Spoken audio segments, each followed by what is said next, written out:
Musa, maisha yako kasi. Wakati mnamsema Kichui amechoka, anafunga magoli.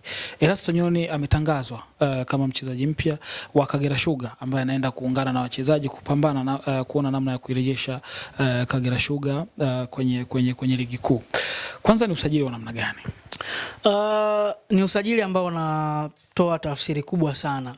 Wanasema kwenye kijiji inabidi uwe na wazee ili mambo yaweze kunyooka. Sasa ukiangalia Kagera Sugar wana lundo kubwa sana la wachezaji ambao ni vijana. Lakini sasa hawa vijana wanahitaji mtu ambaye anaweza kawa kama mwalimu. Tunajua tabia ya Erasto Nyoni, namna ambavyo amekuwa motivator, namna ambavyo amekuwa kama mwalimu, kwa sababu alikuwa ni kiongozi, alikuwa captain kwenye kikosi cha Simba, tumeona akiwa na Azam FC, tumeona akiwa nchini Burundi, akiwa kwenye timu ya taifa. Unaona unapata mchezaji ambaye akiwa ndani ya kiwanja anaweza kuwasilisha kile ambacho mwalimu anakihitaji, sio? Kwa hiyo ni faida ambayo anaipata kwa Erasto Nyoni. Pale kuna Andrew Vincent Chikupe ambao age wise waweza kumpishana kidogo na Erasto Nyoni.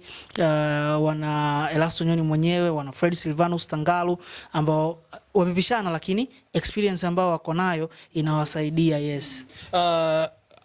Kagera inanolewa na Juma Kaseja kama kocha mkuu, lakini wamewahi kuhudumu wote ndani ya kikosi cha Simba. Hii inaweza kuwa ina faida kwa kiasi gani kwa nisipende kuuliza maswali marefu kama wewe sana nikuta kama nani.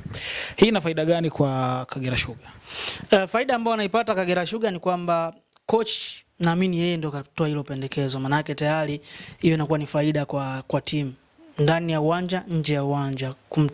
Coach kupendekeza mchezaji na akaletewa huyo mchezaji anayemhitaji, lakini mwalimu hatakuwa na jukumu kubwa sana la kutransfer knowledge, ya kutoa maarifa ambayo alikuwa anataka yawasilishe kwa wachezaji wakati ana mtu kama Erasto Nyoni. Manake ile picha ambayo anakuwa anaichora ambayo iko inachorwa kwenye ramani ya ubongo wa Juma Kaseja ni rahisi kuitransform kuipeleka kwa wachezaji wengi, kwa sababu wana mtu kama Erasto Nyoni ambaye anaelewa nini ambacho Juma Kaseja anakihitaji. Sasa hapa kuna vitu viwili. Sometimes wachezaji kama mlikuwa katika level moja afu baadaye anageuka, mmoja anakuwa mwalimu mwingine anakuwa mwanafunzi, heshima inaweza kupotea. Sasa sina uhakika wa mahusiano ambao yapo kati ya Kaseja na Erasto Nyoni, lakini mpaka amesajiliwa naamini mahusiano ni mazuri. Kwa hiyo kuna asilimia kubwa sana Kagera Sugar wakapata kitu kikubwa ambacho kinaweza kawasaidia wao kufikia malengo. Kagera ipande isipande. Nadhani kwa timu ambazo zina uwekezaji mkubwa, timu ambazo zikiwa ligi kuu zinaonyesha kitu kikubwa, na niliweke wazi, huwa napenda timu ambazo zinapanda ligi kuu zisije timu ambazo zinapanda na kushuka.